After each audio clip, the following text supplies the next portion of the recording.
My former spouse engaged in credit card fraud using my mother's identity, which led to me gaining sole custody of our children and relocating to another state. However, she unexpectedly appeared at our home on Christmas Day, prompting me to alert the authorities, and now she faces the possibility of returning to prison. Last year, my wife and I finalized our divorce after her arrest for felony credit card fraud.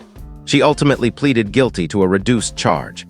Despite being a devoted mother to our 2 boys, aged 5 and 3, she had opened credit accounts in my mother's name to fund unknown expenses, shattering my trust. I work full-time and earn a comfortable living, but nothing lavish. I was completely unaware of her actions until law enforcement arrived at our home with a warrant, arresting her and seizing 2 laptops as evidence. Once I learned the full extent of her actions, I promptly filed for divorce. Although she was a criminal, she had been a caring parent. She claimed her actions were for the benefit of our children, a justification I found baseless since she never expressed any financial needs, and I rarely denied her spending requests. I retained a skilled attorney and sought full custody of our sons. My ex pleaded with me to reconsider, insisting she couldn't lose her children, but with a potential year-long jail sentence looming, her lawyer's arguments failed to persuade the judge, who granted her only supervised visitation rights. She served 90 days in jail, paid fines and restitution, and I've allowed her to visit our boys nearly every time she's requested. The past year has been incredibly challenging, but we've managed. A few months ago, I received a job offer for a significantly better paying position in another state. I consulted my attorney about the implications of relocating and the necessary legal steps. He informed me that, as the sole custodial parent, I needed to file a court petition to move. When I discussed this with my ex, she reacted explosively, accusing me of taking her children away and claiming she had made significant progress in rebuilding her life.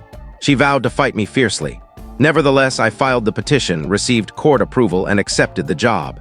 When the judge issued the ruling, my ex broke down in tears, sobbing uncontrollably. It was heart-wrenching. Intellectually, I believe I'm making the right choice for my sons, who are young enough that the move shouldn't be overly disruptive. Still, I recognize their lives have already been upended, and this adds further upheaval. My ex is struggling emotionally. She's pleaded with me to reconsider, resorting to guilt, manipulation, and bargaining, almost as if she's cycling through stages of grief. From my perspective, her actions caused this situation. She broke the law and betrayed our trust, so my sympathy is limited. I anticipate she may eventually seek partial custody, and I'm prepared to address that when it happens. For now, my priority is doing what's best for my sons and myself. Does this make me a jerk? Edit. Thank you to everyone who responded, including those who called me heartless for separating my sons from their mother. Your feedback has given me valuable perspective. To clarify some common questions from my original post, we lived in a small community where news of my ex's crime spread quickly, appearing in local papers. People give me odd looks in public, and my sons have been excluded from social events like birthday parties. I don't want them to face bullying at school over their mother's actions. I'm not cutting their mother out of their lives permanently. I ensure they can talk or video chat with her whenever they wish. I'm willing to drive them back for visits until she can make her own arrangements, and I'll include her in events like birthdays and holidays.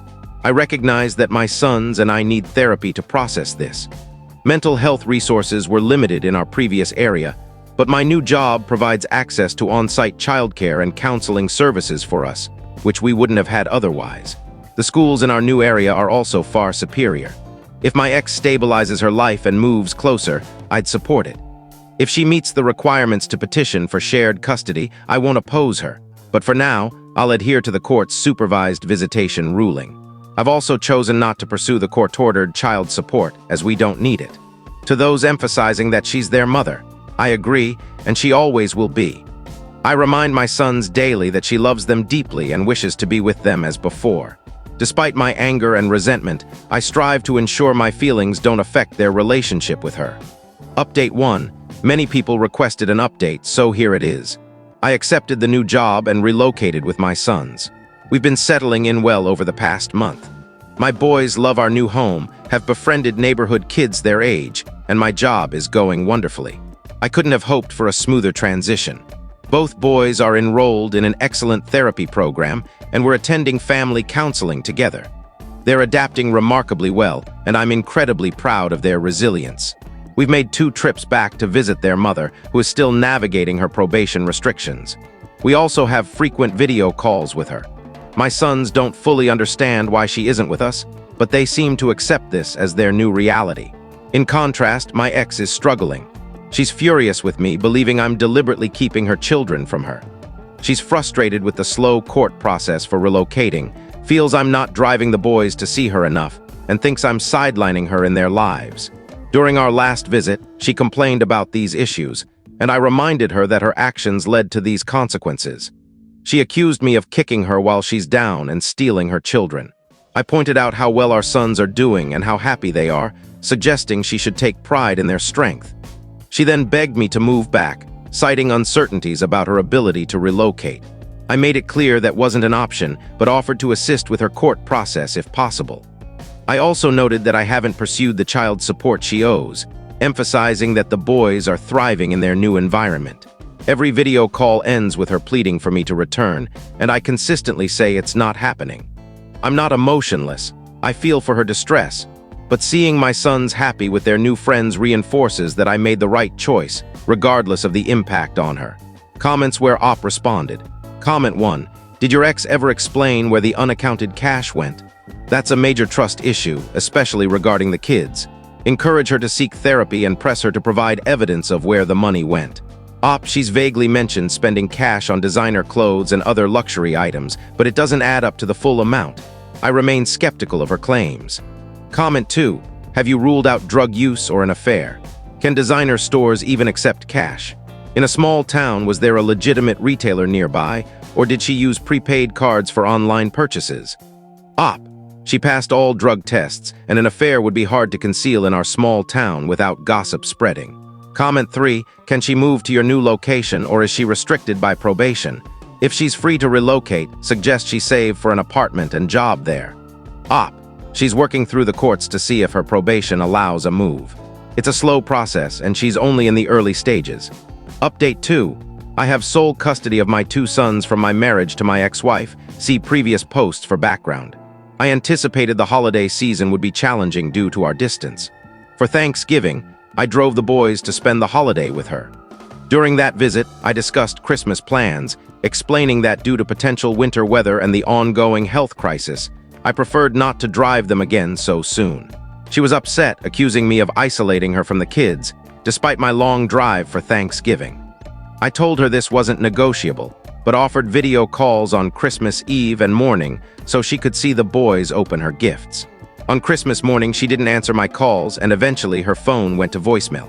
That evening, she showed up at our door unannounced. The boys were thrilled, but I was stunned.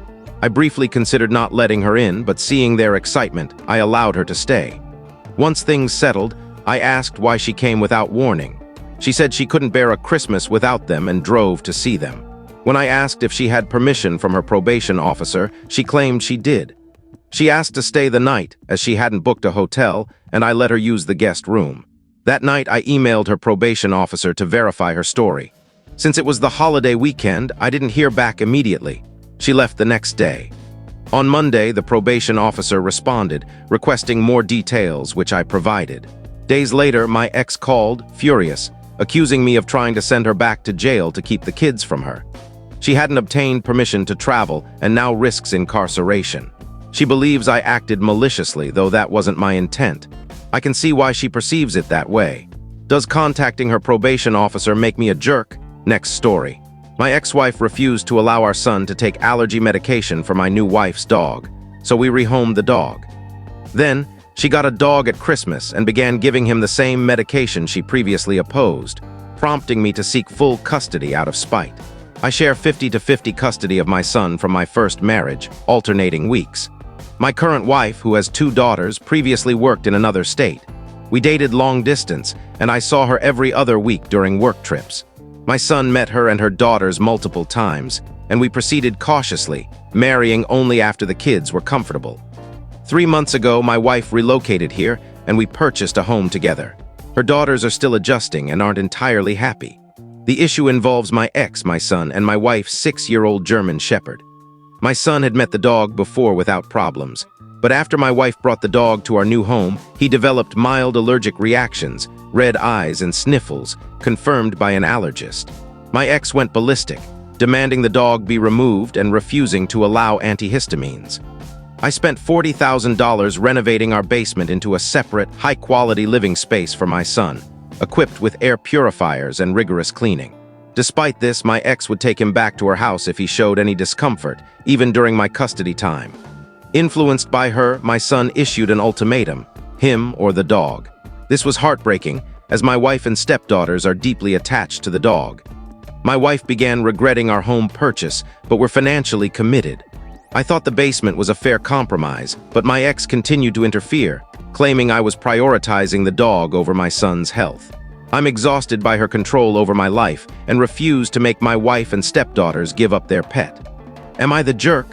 My son is 13, and I worry how long I can enforce our custody schedule if he resists. Comments where Op responded. Comment 1. What in your custody agreement allows your ex to block your son's visits or medication?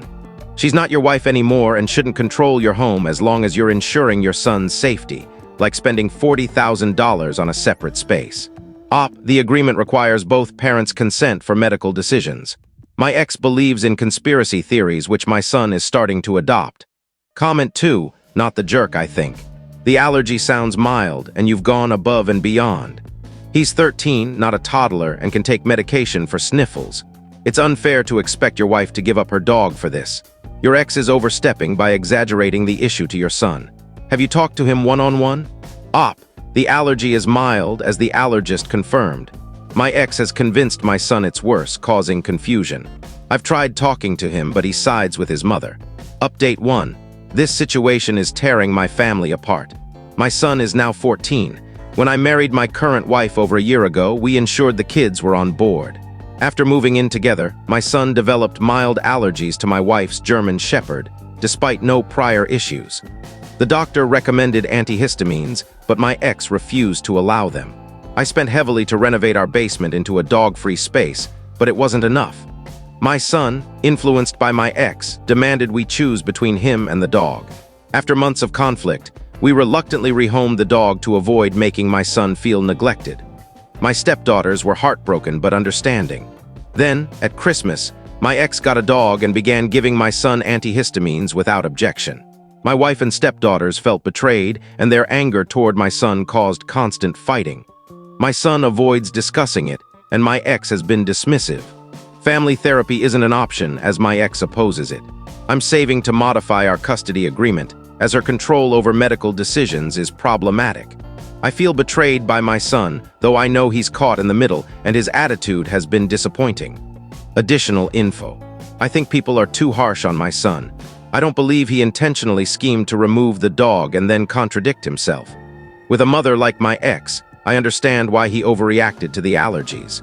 I wish he'd expressed his feelings or tried the medication. I want him to apologize to my wife and stepdaughters, but he feels he was following his mother's lead. He's typically kind, so this behavior is jarring. Limiting my time with him would only increase my ex's influence. Update 2. To recap, we rehomed my wife's dog due to my son's mild allergy, as my ex refused antihistamines and pushed him to issue an ultimatum. When my ex got a dog and gave him the same medication, we felt deceived. My stepdaughters were furious with my son, and I pettily sought full custody, claiming the medication was harmful, though it was really about revenge. In response, my ex rehomed her dog. A month ago, my son moved to my parents' house, refusing to live with either of us. I initially thought he was manipulated by my ex, but he broke down, saying everyone at both homes hates him, including us, for bullying him. I was devastated, realizing I'd used my son as a pawn, just as I accused my ex of doing. How did I become this person? My father expressed his disappointment and I broke down. I arranged mediation with my ex, who also showed regret. We agreed to stop harming our son's happiness with our conflict, but he's cut us both off. He answered my call today, saying he hates me. Hearing that from my son and knowing he means it is the worst pain I've ever felt.